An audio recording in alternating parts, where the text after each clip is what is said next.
welcome back to our channel. In this video, we'll be trying to discuss how to understand Venn diagrams. Okay, so we'll be looking at a Venn diagram and we'll be discussing about the different parts of it, understanding how to fill up the Venn diagram, and we'll solve an example question by using a Venn diagram.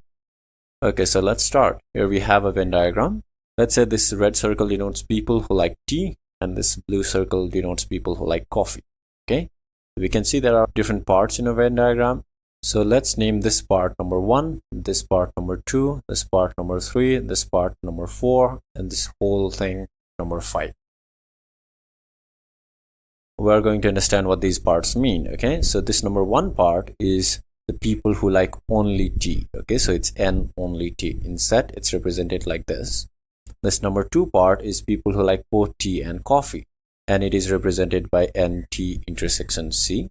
This number 3 part represents people who like only coffee. It is represented as N only coffee. Okay, this number 4 part represents people who don't like tea or coffee, and in set it's represented as T union C complement. Number 5 denotes the whole thing, right? This is represented in set by the universal set, which is NU. One thing that you need to pay attention to is this number 3 is N only coffee. It's not coffee. Okay, so people usually mistake it as this number 3 part is the entire coffee, but it's not. The entire coffee is this blue circle, which is 2 and 3. Okay, so if we had NC or people who like coffee, it would be 2 plus 3. Okay, these two parts. Okay, we have 2 and 3 because this blue circle has both these parts, 2 and 3. Similarly, in the case of T, NT is our 1 and 2. Okay, 1 plus 2. So this entire thing makes up this red circle.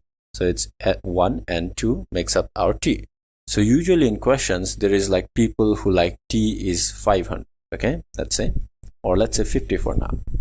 And the people who like coffee is, let's say, 30. And the people who like both tea and coffee is 10. Now, when you fill up this information in the Venn diagram, people usually tend to make the mistake of writing 50 here. Okay, this part is T, you know, so it's 50 here. No, it's wrong. T is the entire thing, 1 and 2. It's not only this part. Okay, so this is wrong. So what we do instead, first of all, fill up this middle part. Okay, so we have people who like both tea and coffee is 10. So this is 10, right? And this T, people who like tea, is 1 and 2, right? So 10 of the people who like tea is already in this circle. So we have 50 now, right? So we have to write the remaining number in this part. So it's 50 minus 10, which would be 40. Again, because 10 of them are already there, you need to remove 10 out of this 50 and then put the remaining number or remainder 40 in this part. This is the people who like only tea. Similarly, in the case of coffee, again, the number of people who like coffee is 30. This means this is the entire blue circle is 30, but 10 of them is already there, right? Who like both tea and coffee. So 10 of the people who like coffee is already there in this circle. So we have to write the remaining students who like coffee, which is 30 minus 10, which is equals to 20 here. Okay, so when we fill up this space, right, of only coffee, you have to subtract the middle part. Similarly, in case of this part, again, you have to subtract this middle part because it's already there, because this part is in both the circles. And that's it. That's how you fill up the Venn diagram. Now let's do an example to better understand this. Okay, so let's say we have a question, right? In a group of 200 students, 120 of them like to drink tea, 90 of them like to drink coffee, 50 of them like to drink both of the drinks. Then find the number of people who did not like any of the drinks. Okay, so first let's just write the given things, right? We have NU, right? Total number of students equals to 200. 120 of them like to drink tea, so NT equals to 120. And then we have 90 of them like to drink coffee, so NC is equal to 90. And then 50 of them like to drink both of them, right? So NT intersection C is 50. What we have to find is find the number of people who did not like any of the drinks, right? So that is NT union C complement. we have to find this. Okay, let's say this is X. Okay, because we don't know this, we are going to find this. So again, we have our Venn diagram here, right? Let's say this is tea, this is coffee, right? So the total number of students NU, this entire box is 200. We have that. And then we have the number of people who don't like any of them is X. We don't know this. We have to find it out, right?